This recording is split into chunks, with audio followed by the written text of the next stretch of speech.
Parents को दवाई को लेकर कई सारे कन्फ्यूजन होते हैं कि पाउडर वाली दवाई कब तक यूज़ कर सकते हैं, रेडीमेड दवाई कब तक यूज़ कर सकते हैं, तो इसके बारे में आज जानेंगे। मेनली हमारे पास 3 तरह की दवाई होती है। एक रेडीमेड सस्पेंशन होता है जैसे बुखार की दवाई, मल्टीविटामिन सिरप, सर्दी-खाँसी की दवाई वगैरह। एक रेडी मिक्स सिरप होता है जो एक एंटीबायोटिक होता है लेकिन रेडी टू यूज़ फॉर्म में होता है।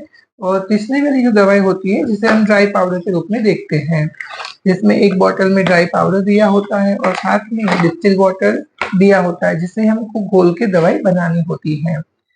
जब हम बात करते हैं एंटीबायोटिक की, जिसमें ड्राई पाउडर के रूप में दवाई होती है, तो इसमें जब हम डिस्टिल वाटर मिला के दवाई बनाते हैं, तो एक बार दवाई रिकंस्टिट्यूट करने के बाद उसे हम ज़्यादा से ज़्यादा 5 से 7 दिन तक यूज़ कर सकते हैं।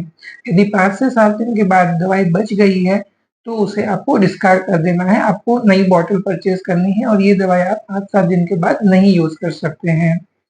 आइए अब बात करते हैं रेडी टू यूज़ एंटीबायोटिक की।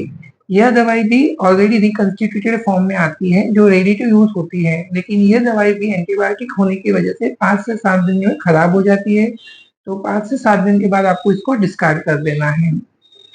जब हम ready to use liquid preparation की बात करते हैं जैसे कि कफ सिरप है, बुखार की दवाई है, मल्टीविटामिन सिरप है, आयरन सिरप है, तो यह सारी सिरप जब तक आप ओपन नहीं करेंगे, तब तक उसकी एक्सपायरी डेट तक यह दवाई अच्छी रहती है। यानी कि आपने बच्चे के दवाई की ढक्कन नहीं खोली है, तो आप एक्सपायरी डेट तक ये दवाई यूज़ कर सकते हैं।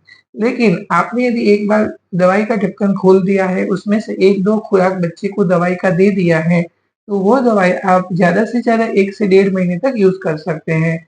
इस टाइम लिमिट के बाद यदि बच्चे की बॉटल में दवाई पड़ी है, तो फिर भी आपको इसको डिस्कार्ड कर देना है और नई दवाई का बॉटल परचेज़ करना है।